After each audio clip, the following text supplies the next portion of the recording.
Hello, sir. Step right in. The store is open. Are you interested in a new and exciting book?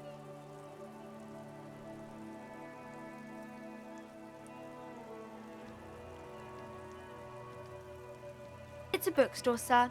We sell books, postcards, and some board games. It's called Crime, Romance, and Biographies of Famous People. Whoa, whoa, whoa, whoa. Hold your horses, little girl.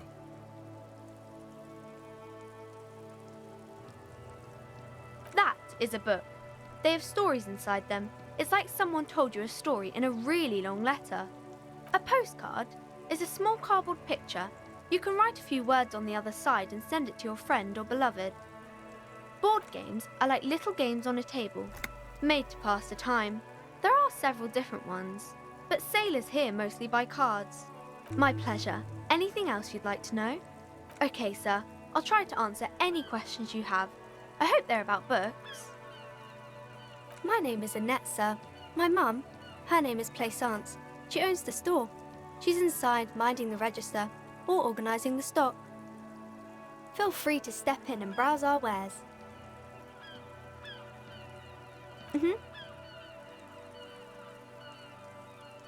I do my studies at home at the moment. I have to help Mum keep this place running. Mum says it's necessary to do both because it builds character.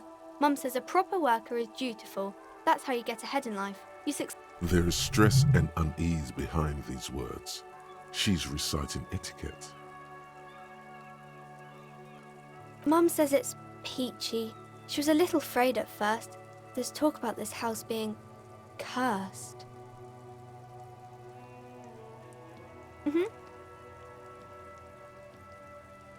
Crime fiction is about murders or burglaries or things like that, and the work of a policeman or a private detective who's trying to solve a crime and catch the criminals.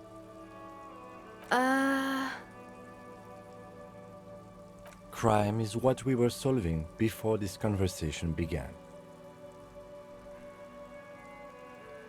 It's exciting to people, I guess. They get to imagine dangerous things, and it's kind of like a puzzle, where you can guess who the criminal is, or how the good guys are going to catch him. You don't look much like a policeman. Didn't mean to offend, sir. Sorry, sir. It's just that you don't look like Dick Mullen.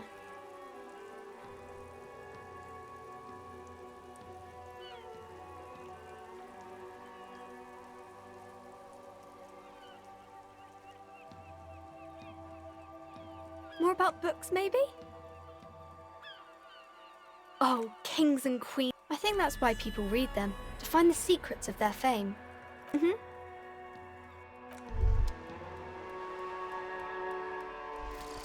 Finger pistols, 9mm. Snap, snap, baby.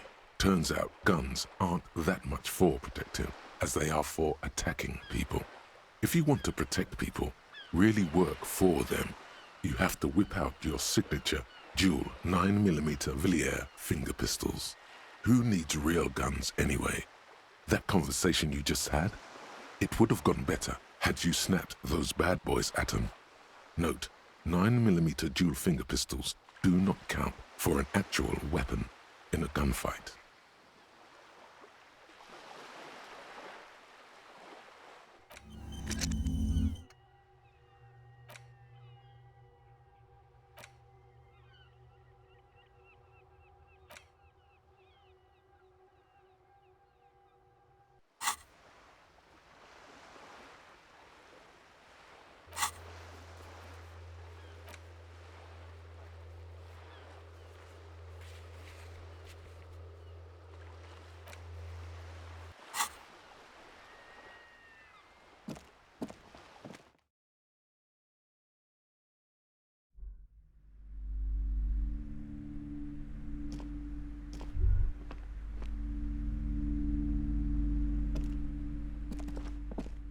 The display rack is brimming with worn paperbacks featuring an extremely muscular, sword-wielding barbarian on the cover.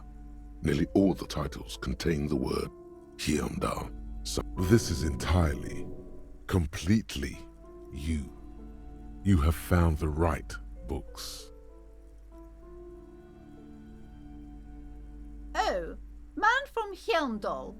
A very popular series of adventure novels. They're awfully immoral and violent books.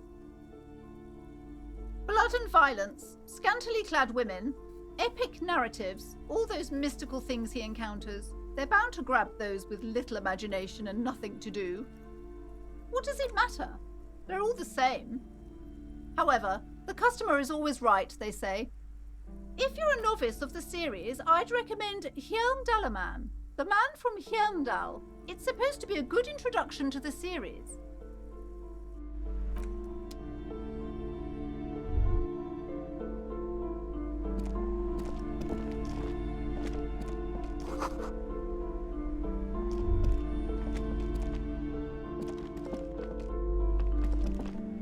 A small mountain of colorful board game boxes. There are numerous types of games for all ages. A lot of shelf space seems to be taken up by Wirral-related merchandise.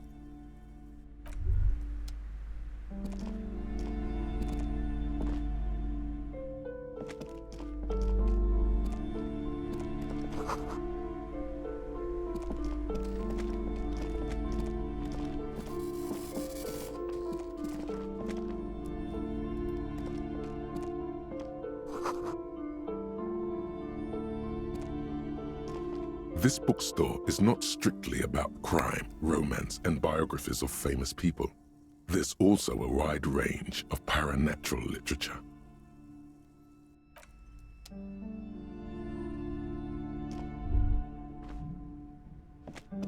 Several maps have been attached to a bulletin board hidden inside the alcove.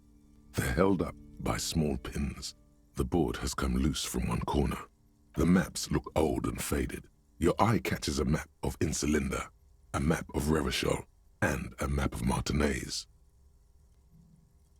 I'm sorry, officer. The map of Martinez is the only one available. The other two are not for sale anymore. And besides, you could scarcely afford them. They're quite valuable, though they might not look it. The map of Martinez is 90 cents, though.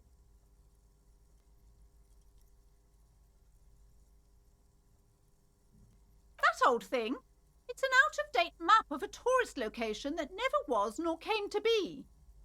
From when some design studio people tried to spruce the place up 4 or 5 years ago. They also renovated the horse statue, set up those coin-operated viewers, and designed the new street lamps. They didn't get that far, for some reason. A shame the project never got going. Would be nice if someone fixed Martinez up. All these ruins are bad for business. Always good to be informed of your surroundings. This large map displays archipelagos.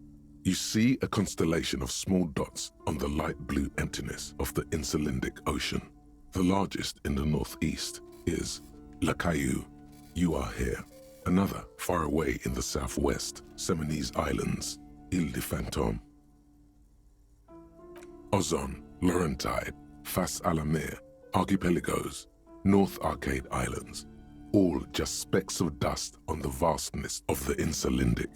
On the edges of the map, the color fades into a blur of dotted lines, black and white. In the northeast, a dust mite stands on the north coast of Caillou in a bookstore. It's you.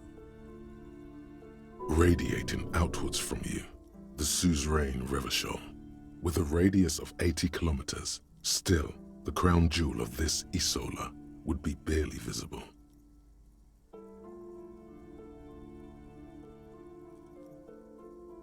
The ocean breaks apart into a tangle of cosines and azimuths, all pointing into pale nothingness. Windy is the north azimuth. Grad is the northeast azimuth. Samara is the east azimuth. Seo is the west azimuth. Isolas, they're called. Connections to other worlds, words past the Insulindian, unknown to you. You only know you've never been there.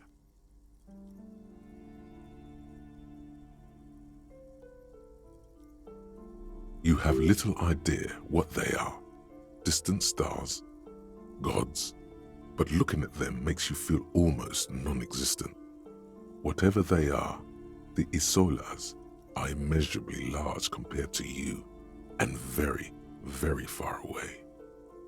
Perhaps they are gods, gods of distance and outer dust.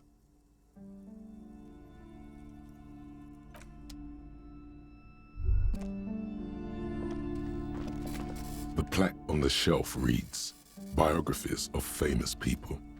You see a large variety of names, none of which ring a bell. You will attain a place on this shelf one day, or die trying.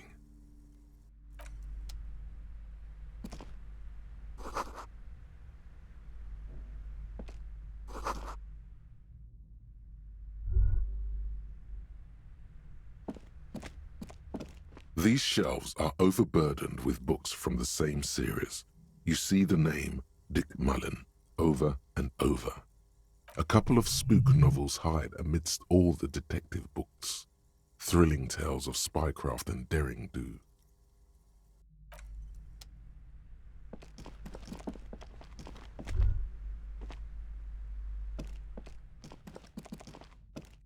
You see a set of tattered curtains blocking the way to another room. A strange cage-like trinket dangles from the curtains. Excuse me, officer. The back room is strictly for employees only. Just as you're about to pull apart the curtains, the petrified voice of the shop owner cries out once more. Sir, don't touch that. I told you it's off limits for the customers. Parapsychologically speaking, we're done if you decide to open them. I won't be held responsible for the consequences. It's too dangerous. She looks away, mumbling. Why is everyone always messing with the curtains? Why can't they just buy books like normal people?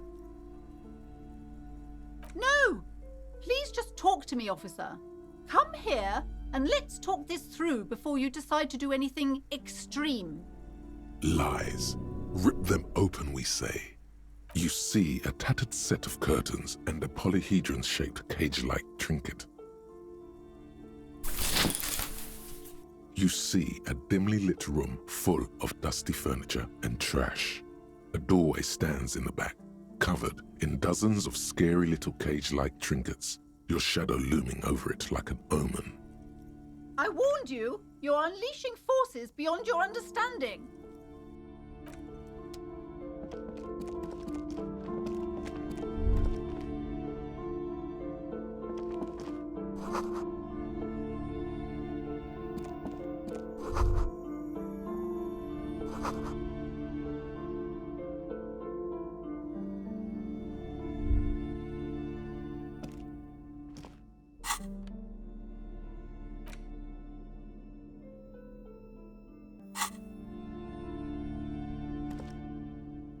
A heavy door with a missing handle stands before you, covered in dozens, if not hundreds, of little oddly shaped trinkets and charms. It appears to be locked. What if you just break it down?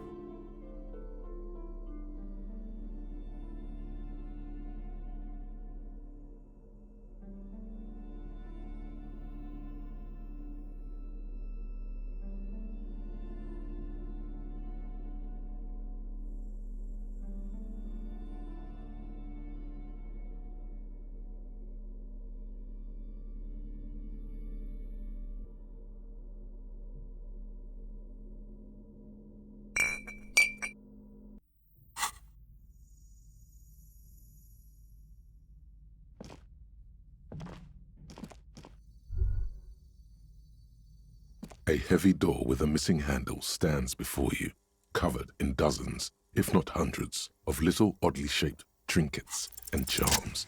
It appears to be locked.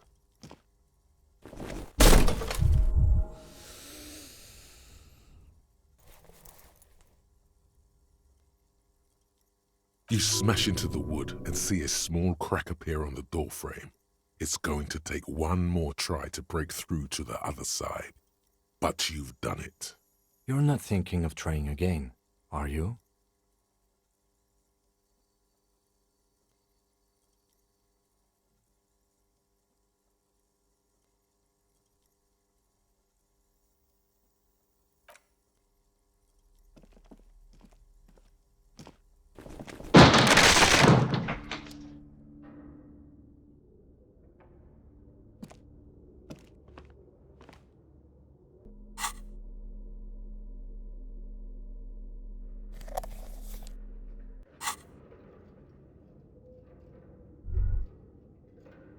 What is this place? No, it's a gym, though it looks like no one's been here in ages. I doubt the electricity still works. Good thing we have a flashlight on us. Some specks of dust shimmer in a faint beam of daylight falling from the window. An eerie feeling rises in your chest. Sounds good.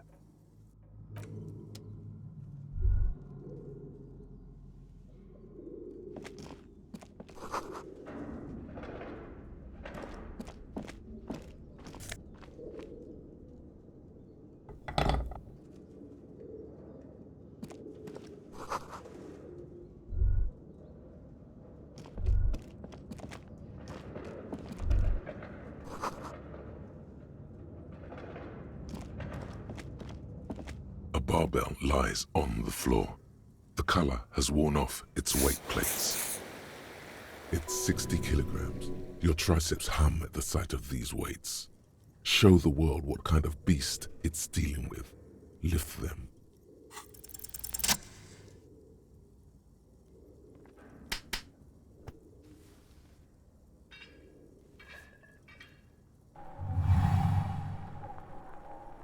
Conjuring up an inhuman amount of strength, you raise the barbell up in the air. Your biceps tremble, but you're a savage. This is a children's game.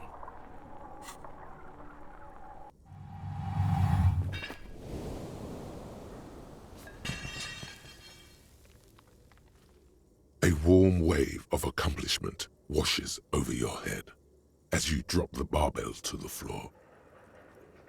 Good technique.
Your flashlight slides over an old green chalkboard covered in scribbles, sketches, and schemes like some ancient cave mural.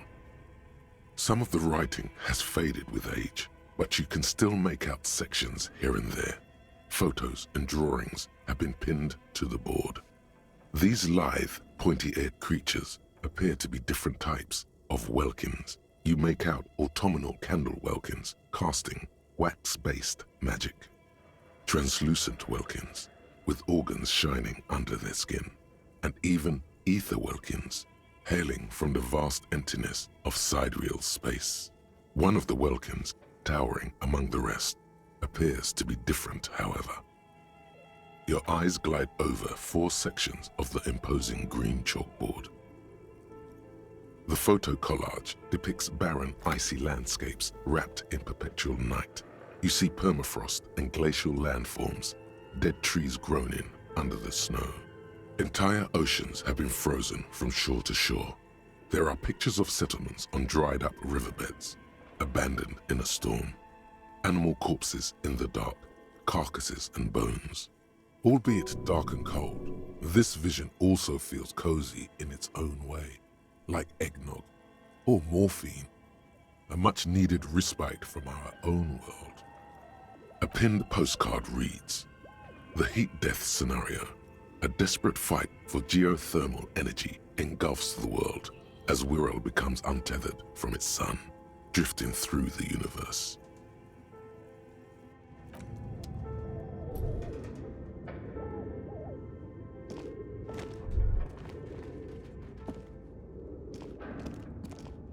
This appears to be some kind of machine with a cube-shaped heart and a wired framework. The keyboard has a rectangular on-off button. A piece of paper still hangs from the printer. The radio computer. Just sitting here without anyone inside. What he means is that these things cost money. Why would anyone just leave it behind? This is the Ream Civic radio computer, model RC5120, equipped with a Feld mainframe and a Ream-compatible printer.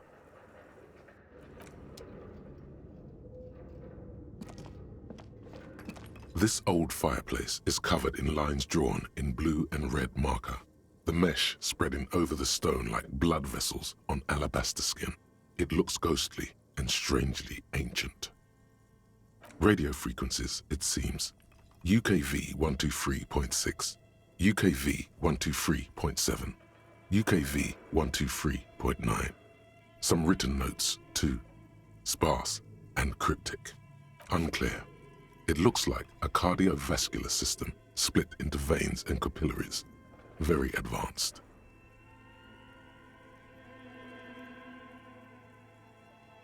You think so? The web is comprised of radio stations, all lead back to one red heart, titled the Game Master Frequency. A note says, this one can listen in on any station it wants. Looks like a surveillance program. They must have had massive airwidth. These things don't come cheap.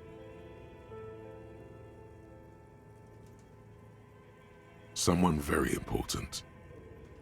Whoever decides to call in to a call-in station, it looks like. A list of names under the stations suggests people across 6 Isolas would be playing. Muindi, Insulinda, Kotla, Grad, Samara, and even Il Mara. My God. It's as if the less money they had, the more ambitious their project became. The schedule. I know doom when I see it. The company was running out of funding. Nothing. It's just lines on marble. An echo from times long gone. No one has used the fireplace in ages.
The dusty radio computer sleeps on its wired frame, forgotten and unused.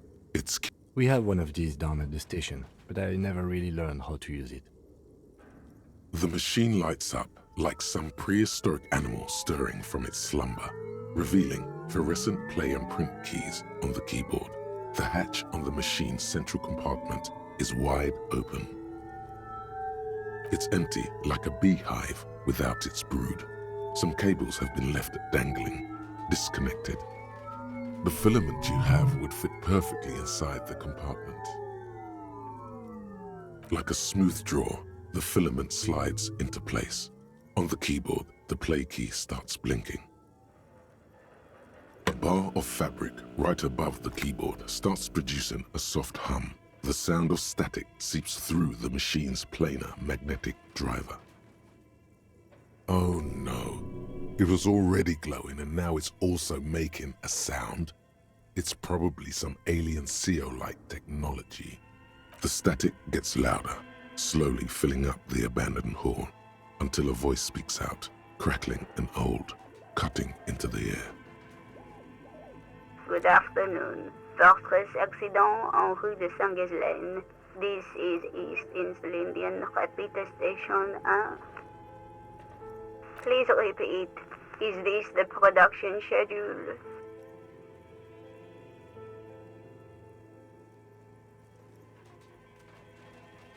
The filament you have inserted into the reader. Yes. Is that the production schedule? Good. Please repeat the password.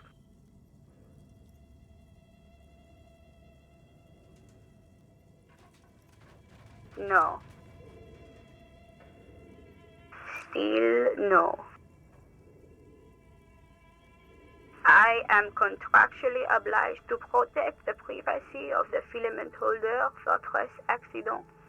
Without filing a warrant with Lintel, I cannot give you access to this filament. I'm afraid we are not doing that, unless we want to wait for a month. Now, can you please repeat the password? Received. I will register this login attempt. That sounds bad. A login attempt. Something a criminal would do. Don't worry. Passwords have a way of turning up sooner or later. Fortress accident. Is there anything else I can do for you today? Thank you, and goodbye.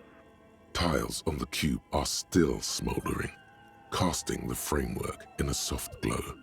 Fluorescent play and print keys shine on the keyboard. Nothing happens.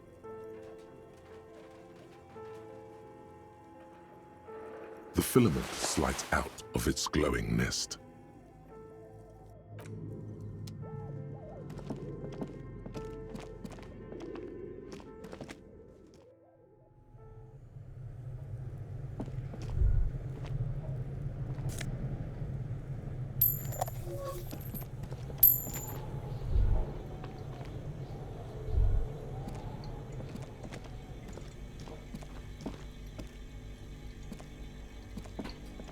You see a terrifying ice bear with a strange compartment in its belly.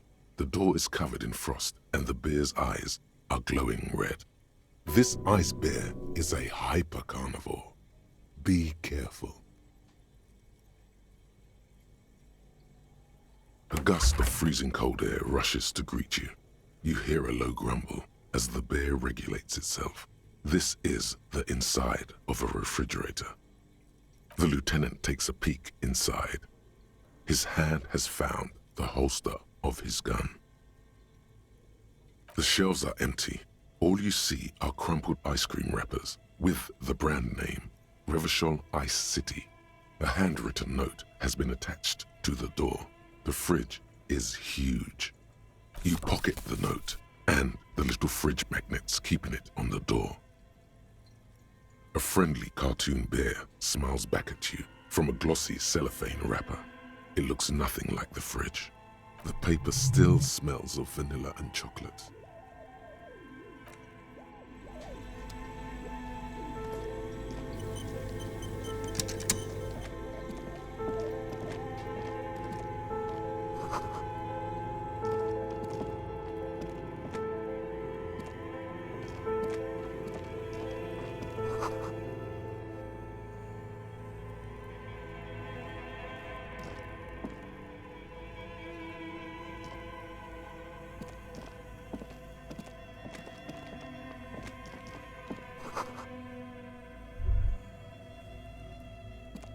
A few bricks have fallen off, revealing a compartment behind the wall. It's too dark to see in. There is, yes. And there also appears to be something inside the hole. Interesting. Do you want to take a look? Your hand reaches deep into darkness and spiderwebs. Rummaging around, you find rusty rifles hidden away.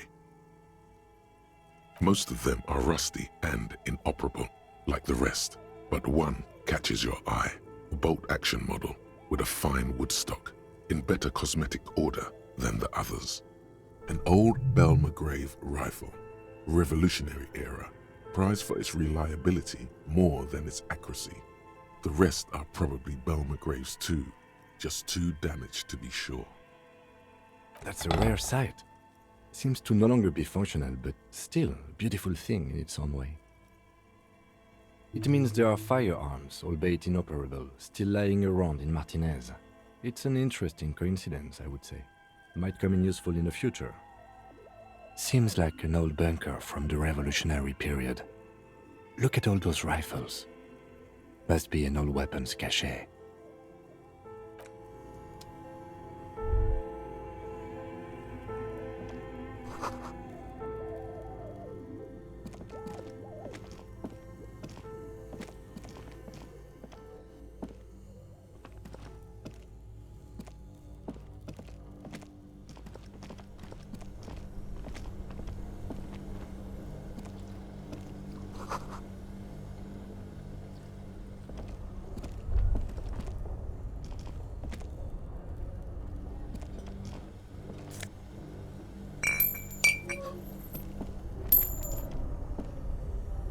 Two cables are plugged into the breaker box. The red one leads to the ice bear fridge and the black one to the ice cream maker nearby.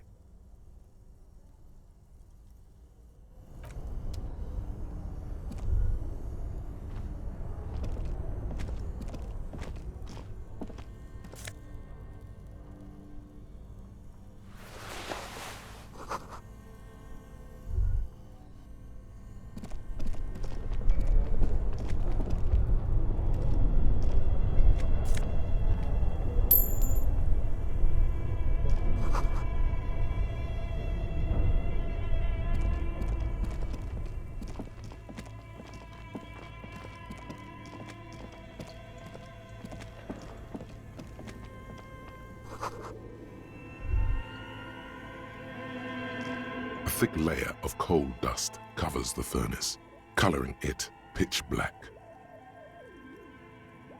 A hollow ring echoes through the furnace. Your toe hurts.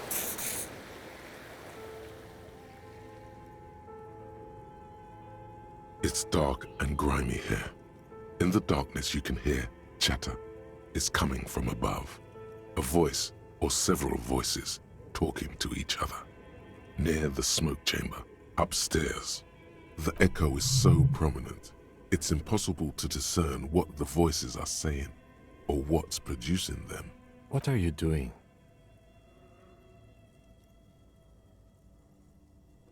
Wait, really? We should investigate, see if someone's upstairs. A lush layer of coal now covers your skin, sinking into the wrinkles. Your hands look ancient. Maybe you could paint something with this coal. Leave a cave painting for future archaeologists. No, that would be stupid. Still, it's good to have this dirt on you. Real men wear coal for makeup. Bent metal, broken glass. Your path lies strewn with the broken forms of everyday objects. You are the destroyer, the bane of inanimate matter. Kudos.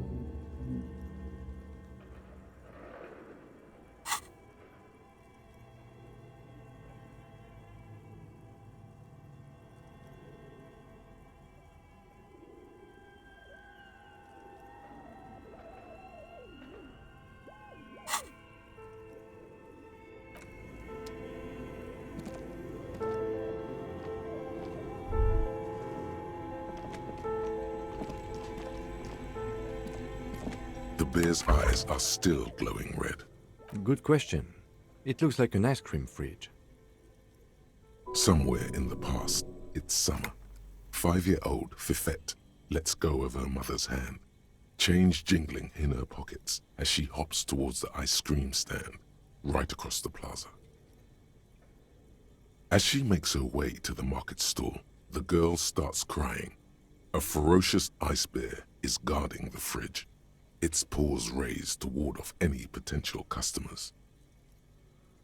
Her mother rushes to soothe her, but Fifette doesn't want ice cream anymore. She just wants to go home. The ice bear stares at them as they leave the plaza. A gust of wind flies one of the wrappers right past the sobbing girl. I know. What an unfortunate marketing choice. What is even worse, the bear is still costing them money to this day. The fridge buzzes with energy. The electricity bill on this thing must be catastrophic.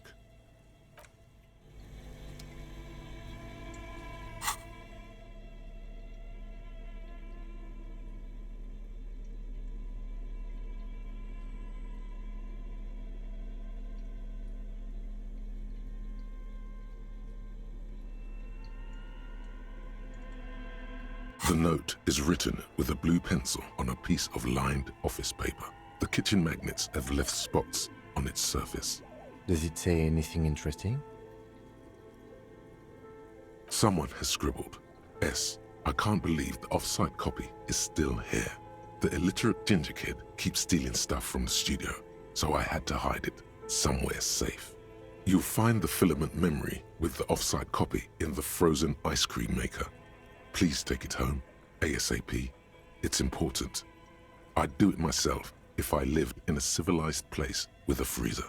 Take care, Sully Soif. Someone who owns a radio computer? My guess is as good as yours, officer. Really? You don't have a single guess?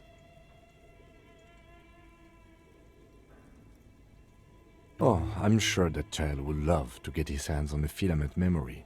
Even if he doesn't know what to do with it, he'd probably try to pawn it for speed, based on our encounter. I don't know. I assume it's somewhere close to the ice bear fridge. Didn't you see one right next to the breaker box?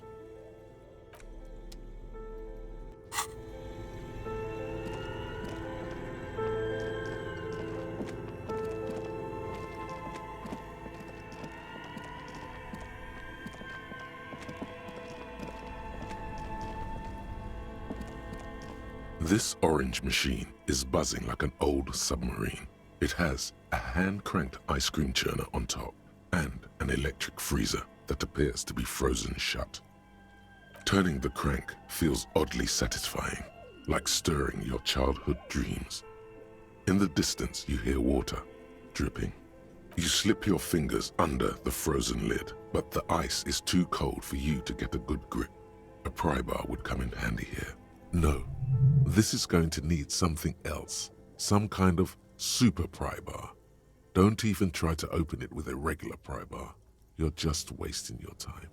If you want to try again, then you need to have the pry bar in your hand, detective.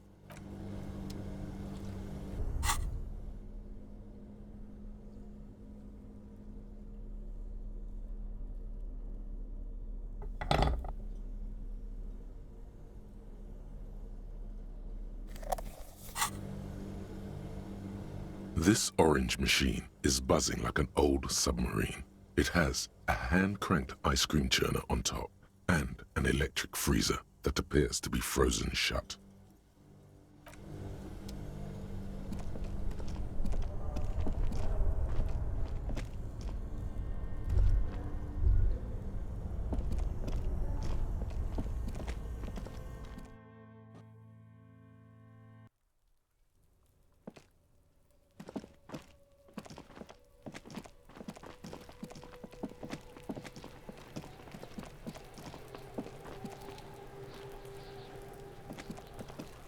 There are several footprints in the mud, left by work boots. Anywhere from 6 to 12 pairs have walked here. What do you think you are? A super detective? You're hungover. These are just dents in the mud. No pattern emerges for the time being.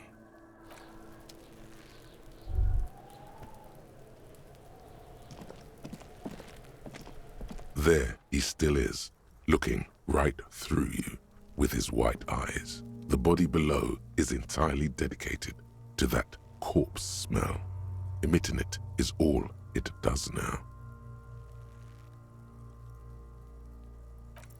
The ammonia only makes it worse. The combination forces tears out of your ducts. You manage to keep it in once. The second time, not so much. When the vomiting is done, your cheeks are wet with tears.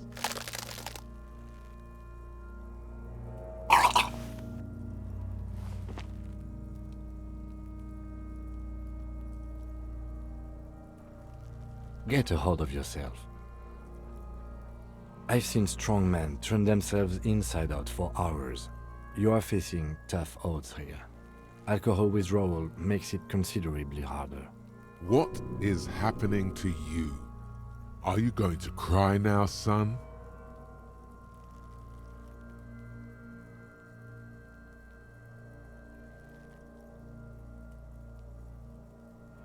An appropriate attitude. You need to get your shit together.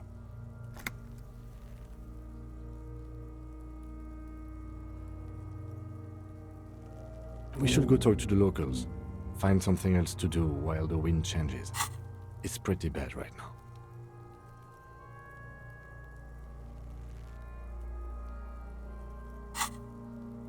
Give it half an hour. Get yourself together. Then come back and have another go.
You see a heavy steel door with a prominent dimpled lock.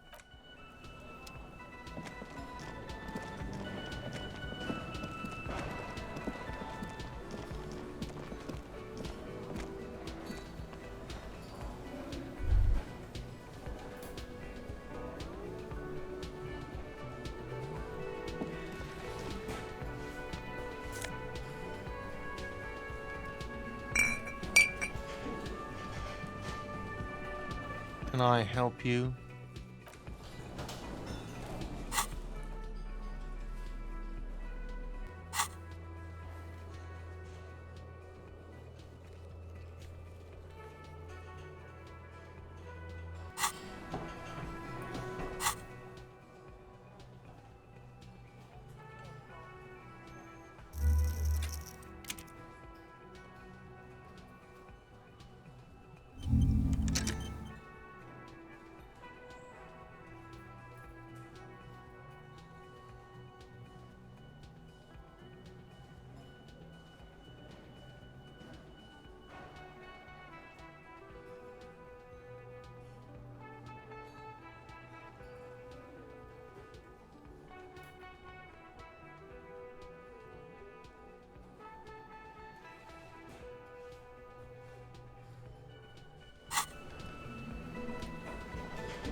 The worn map features the patchwork grid of the streets of Martinez. with directions to appropriately touristy locations. Year 48 resides on the upper right corner. Your finger moves through the various streets, across Rue de Saint-Ghislain and Rue Saint-Cypar, over Saint-Brun and Martinez North, finally coming to a halt on the spot where you are currently standing, although the map gives no such indication itself.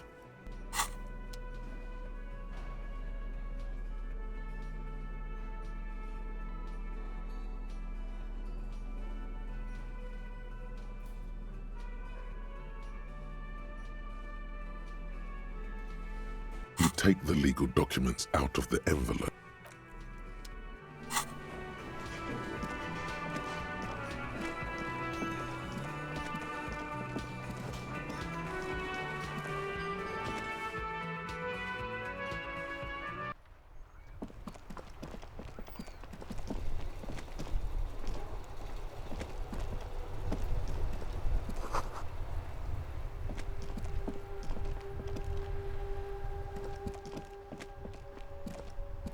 The dented yellow mailbox greets you with its graffito, bullet holes, and an RCM sticker.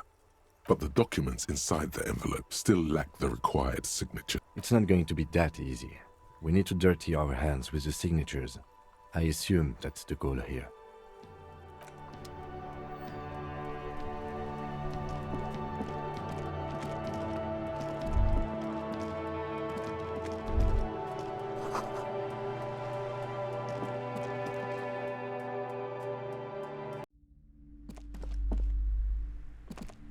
You broke down the back door, the wards, the door. It's all gone now. Dark psychic energy leeching onto my shop. I suppose it's all over now. I guess there's no escape. Just a door? This place is cursed, Detective. They don't call it the doomed commercial area for nothing. Just look at the sheer amount of companies that have failed in this house. I hope you're happy now. Happy that you've ruined everything. Now that you've broken the door, the curse is coming to get me as well. Host Almighty, she prays, guard me and my honest business venture from the curse that lurks behind the door. Blessed be your name. Of course you didn't. You're nothing but a policeman. All right. You know what? I'm willing to let you investigate the doomed commercial area. We are set on the path. There's little else to do. Her facade has dropped. Now you see the curiosity behind the fear.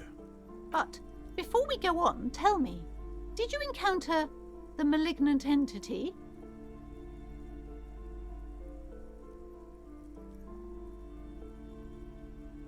Yes, the malignant entity that lives inside the chimney. It takes the shape of a woman, a witch probably. I've suspected that she knows more about the curse than she lets on ever since I first saw her. No, this chimney is part of the building's central furnace, and it's enormous. She has barricaded herself behind some metal security curtains. God knows what she's doing there. Some unnatural magic, I assume. You should go find the entity and ask what happened to all the companies in the building.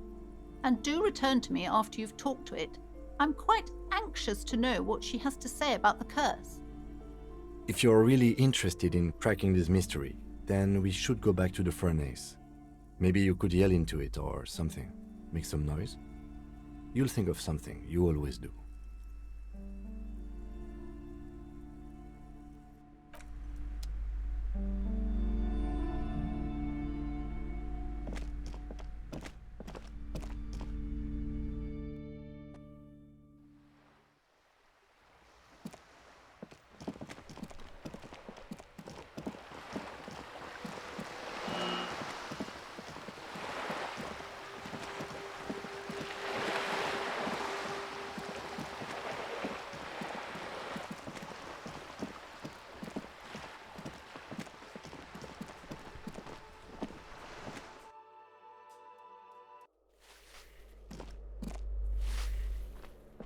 Give me a moment. Oh, you'll find plenty of Martins here. Don't you worry. Pea brain. Someone played a trick on you. Martinez is a name for anyone who comes from Martinez, like Jim Jamrock or Raoul Ravagel. Oops, you really didn't get the joke there. I thought it was obvious. Anyway, officer, we don't have the witness's name. Yes, I know who you mean. The scrawny boy who's always smoking like the devil, right? Somewhere in the building, a child starts crying. You hear a radio tuned to a talk show and someone taking a shower. What's he in trouble for? Talk? He lives upstairs in room 28. Go to the balcony. It's one of those doors there. He's usually home in the evening. Thank you. We should go check out his apartment on the balcony. See if he's home.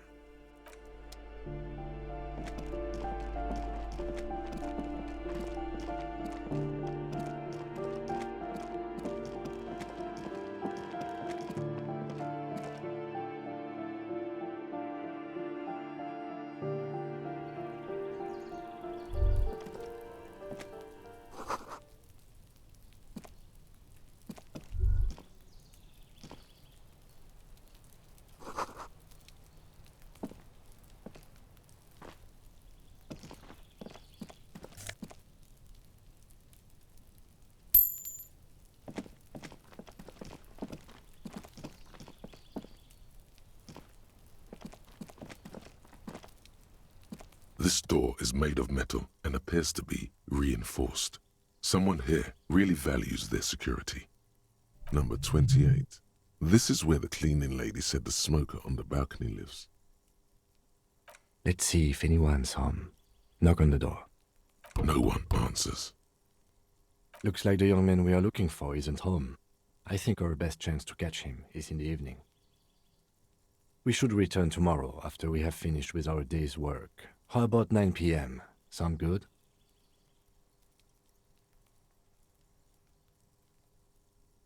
It's all right. We don't have to be here 9 p.m. sharp. I just need to write something down in my notebook.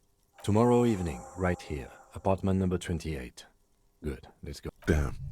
Turns out it's quite tricky finding someone in a big apartment building. Don't worry. You'll get him.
A thick layer of coal dust covers the furnace, coloring it pitch black.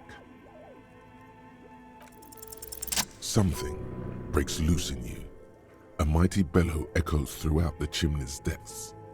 The chatter of tiny voices above suddenly cease. Then, Hello? Hello? Did you say anything? I can't hear you. Please come upstairs. There's a safety curtain on the second floor. I'll open it. You hear a low rumble upstairs, the sound of a curtain being pulled aside. After you, officer.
Hello, I'm Nia. Did you try knocking on my window? I must have missed you.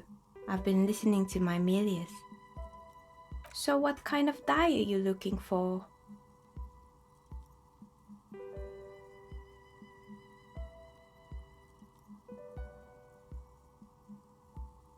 Yes, Amelia is like a call-in station. You need a two-way radio to access one. That's why I have these. Mostly, they just teach you to swear in different languages. But some of the stations can be quite interesting. I was so absorbed, I must have missed you knocking. Then how did you get inside? By the south entrance? You know what? It doesn't even matter. What matters is that you're finally here. Let's talk dice. Did you have something specific in mind? I'm a novelty dice maker. Tell me the name of your role-playing system and I'll make the die you need. That's why you're here, yes? As she speaks, her bone-like fingers fiddle with a ring. Her bones light, but her hands strong. Answers? How strange. These days people only come to me for dice and role-playing games. I'm not sure how helpful I'll be, but go ahead and ask. Nothing really. I didn't know him. The lieutenant looks at his notebook, then the woman under the large window. Your window looks directly onto the courtyard. You're saying you didn't see or hear anything unusual last Sunday evening? I'm sorry, detective, but as you know, I usually have my headphones on when I'm working. It shuts out most of the daily ruckus behind my window. Well, there's always something going on in the Whirling's backyard. During daytime, there are usually those kids, and lately I've been seeing a lot of drunk workers hanging about. Must be because of the strike. But I never saw anyone during that fateful Sunday night, I'm afraid.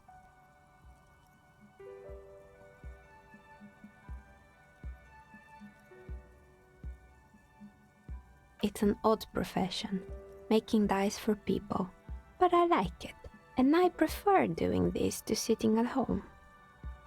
I might have, but in this case, all I would have seen is my own reflection staring back from the darkness.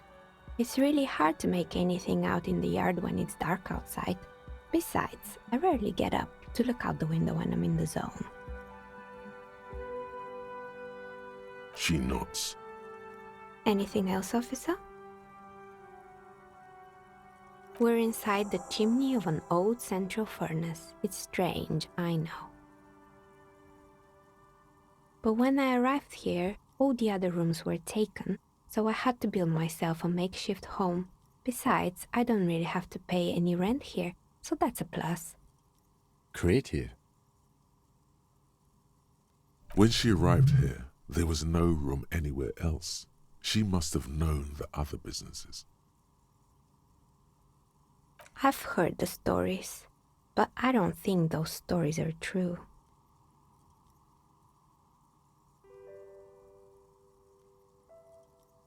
Plaisance, the bookshop lady? I've heard that her business is doing rather well. Have the energies spared her somehow?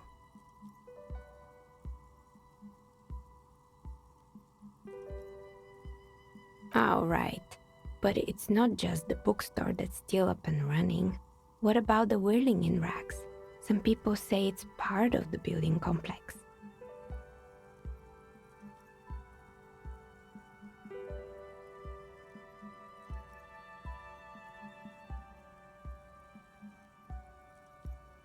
And then there is me. I've been here for 14 years, selling novelty dice to role-playing enthusiasts. Not exactly a million-real business idea, yet somehow I've survived despite the talk of malicious energies. Strange, isn't it? It's because she's in cahoots with the demons.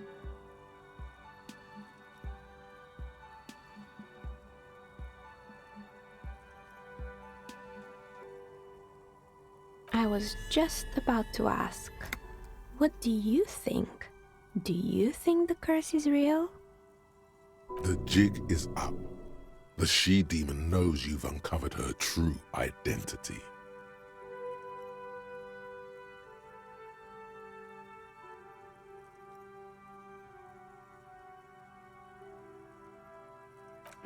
So I'm the grand dragon in the cave. Might I ask what supports this claim?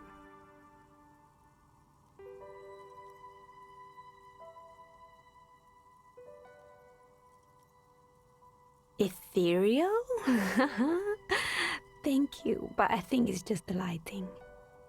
If you ever find a way to explain all those inconsistencies in the curse, then let me know. Plaisance needs to hear about this. Perhaps if you combine your psychic energies, you'll make sense of the situation.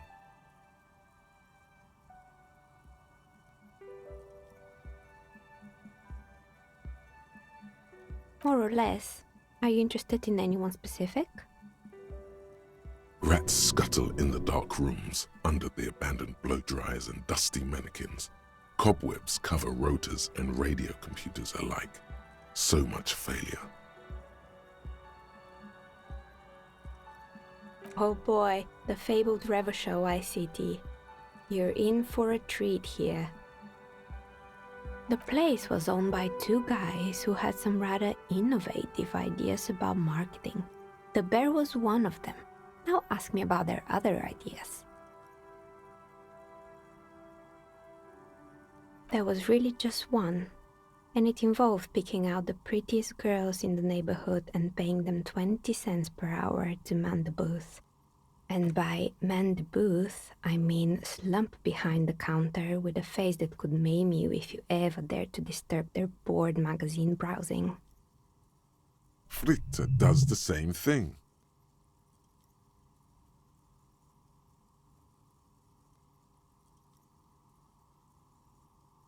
Employing silky teenage girls is a widespread practice, yes. Unfortunately, they always come in packs. I'm talking about acne-ridden girlfriends and gorilla-like boyfriends loitering near the shop. At least that's what happened with Ravenshaw ICT. And they already had the bear. The bear. Of course not. The bear was terrifying.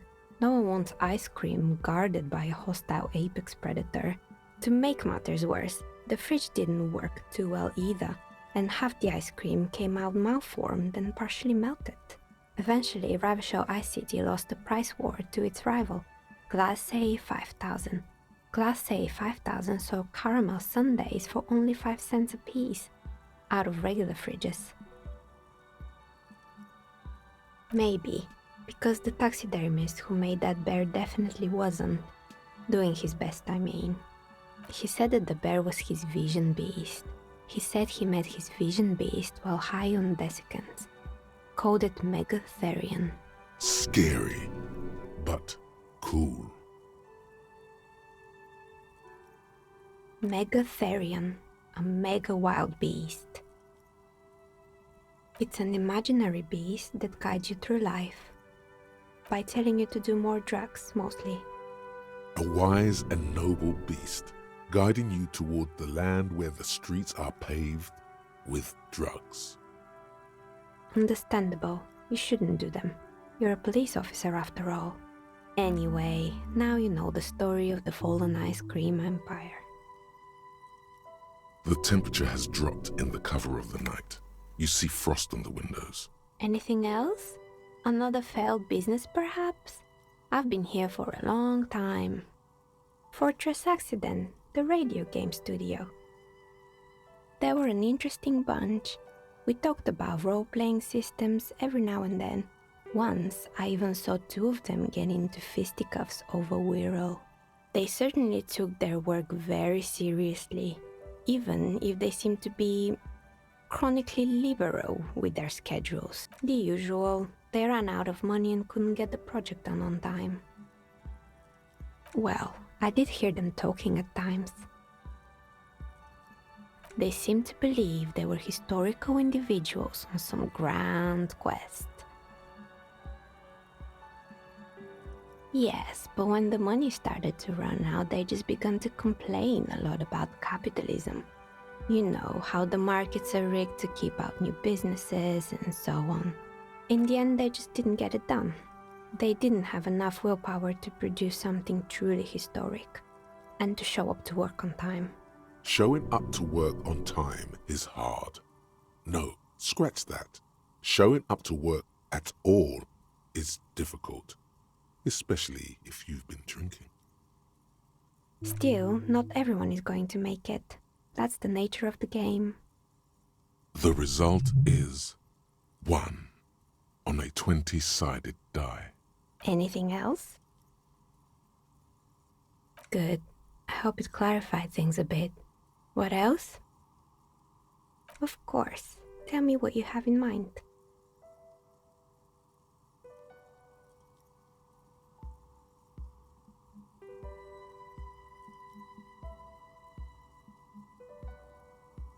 No need to rush. Take a look around, see if anything inspires you.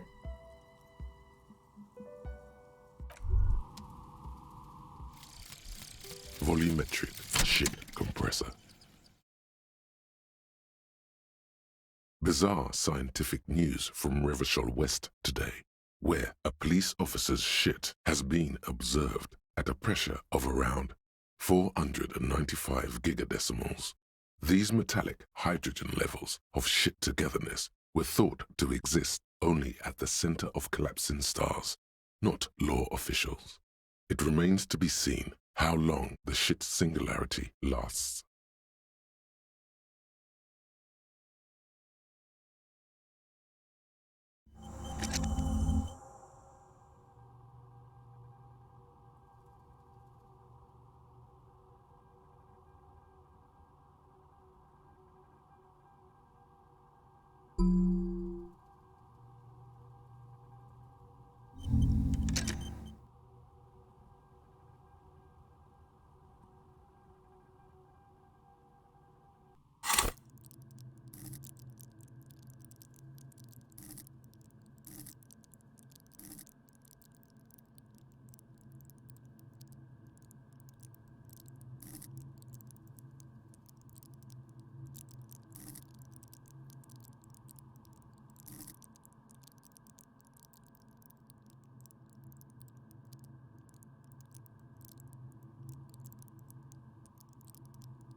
Oh, it's you again. Are you looking for a die? A gust of cold air sweeps through the chimney. The stones and minerals on the shelves rattle as though agitated. For a moment, it almost feels as though you're outside the building, exposed to the atmosphere. Didn't we already talk about this? What are you talking about? My address is exactly the same. Rue de Saint-Guilain 10. No, the old coal plant that used to be here was subsumed into the new venture. Its ruins swallowed up, yet it has a different address in the heart of the city. This doesn't make any sense. Are you saying my business was spared because of a technicality? Where is this coming from?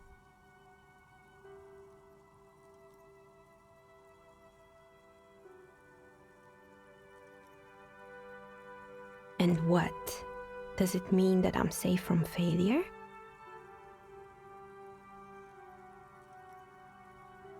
She starts laughing, her fingers trying to rub away the exhaustion from her face. Do you know what this is?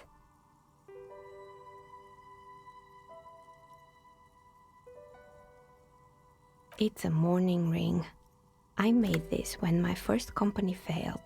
It was a small jewelry shop right here in the East Delta Commerce Center, built with the little I inherited from my parents.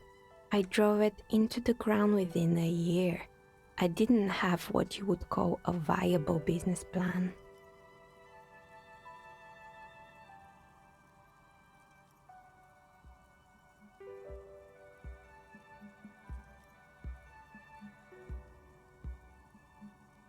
It wasn't just the jewelry shop either.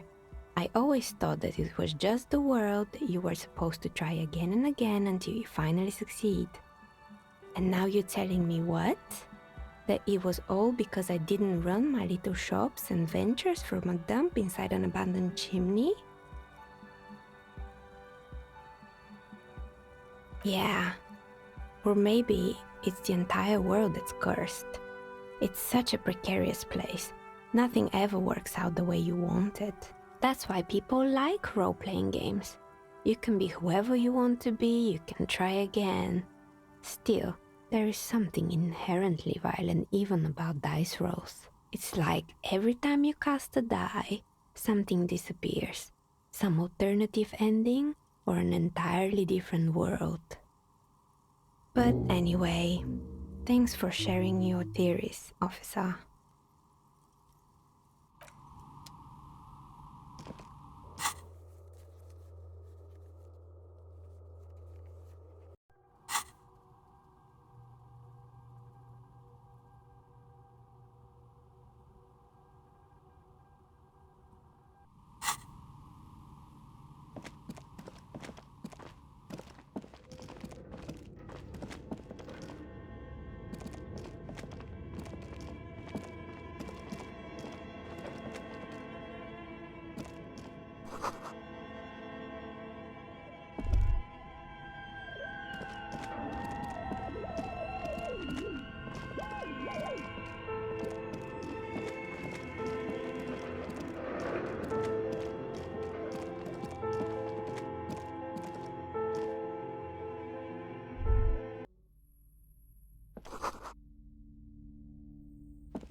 What have you found?